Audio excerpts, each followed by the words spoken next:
Don't forget that DSS, NIA, police, and what have you, they are agents of the state. And of course, when the state is vicious, they use the weapon of viciousness on the instrument. And these are the organizations. So it depends on how the president, wants to be more vicious or less vicious.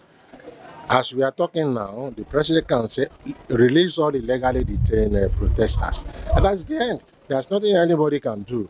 But you see, when you are dealing with a dictatorship, and of course, an emerging fascist state, whether it changes to a male, whether it changes this security officer to female or male, they are going to do his bidding. It's obvious. During the military, don't forget we had Buhari, then we had Attention Kafi as the NSO chairperson. When Babangida came, he released those Buhari detained as a populist agenda, and he appointed somebody that even the media commended that is liberal. What happened at the end of the day? It became worse. And it became worse and started arresting people like us, workers, labor, and what have you. So it's not about who the president appoints or not appoints, because he is like a zombie. All of them are like a zombie. They are going to work according to the temperament of the president. In a dictatorship, it's only when you have civilized, really democratic country that all these appointed security chiefs are loyal to the country, loyal to the constitution, and not loyal blindly to the president. You can see in US now, Trump is being under investigation and prosecution for many months. So how many of them have been prosecuted? How many former presidents, even when a former president will be alleged of corruption by an incumbent president? Obasanjo was alleged of stealing almost $16 billion for oil, NEPA, power money. And what happened? The man is still enjoying himself. Even Buhari said it by himself, apart from what they have been saying. He said it. I had the interview, and nothing happened because thieves don't probe thieves. The same thing they said about Jonathan. Yeah, Jonathan has stolen this. In fact, Abakekere or Shibajo even mentioned that few days to election, he's a professor of law, don't forget, that over 9 billion was carted out cash from central bank by Jonathan. And what happened to Jonathan? He's now a global citizen moving around. So they will not do that because they are also going to steal. So this is the same thing with the security chiefs. If a radical government, a real progressive government comes in, then he knows that he has to obey the constitution, not the president. In fact, a president can say, go and arrest somebody, and you see that it's not meaningful.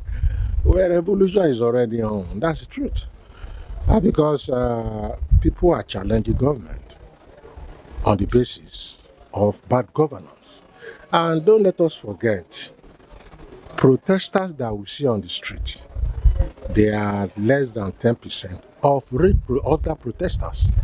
Go to the markets, go to bus stops, go to schools, in your homes.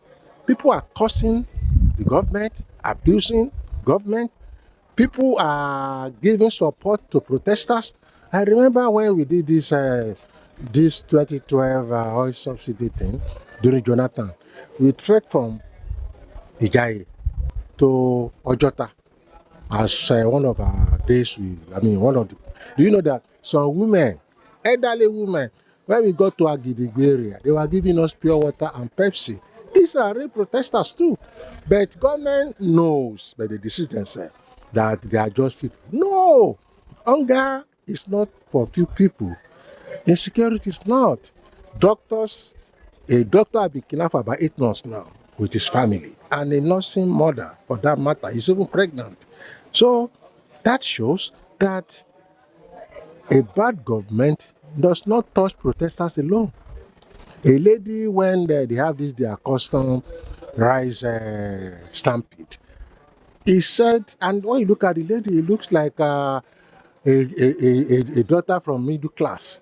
He hustled for rice, and he said he was nearly killed, and yet people died. So if somebody who is able to buy the acre of rice before Tinubu came, and is neoliberal anti-people government now makes the person not to be able to buy the acre of rice, now start to kill, and try to lose his life desperately, then you know such a man is also a protester. He has been devalued, he has been dehumanized. And when you are dehumanized, nobody except maybe insane slave that will not want freedom. Forget all this, their propaganda. And let me also add about this, their so-called China and French, Russia. Honestly, I want to advise all of us not to fall into this propaganda. I believe strongly that Tinubu boys and machinery security may be responsible for those flags to distract.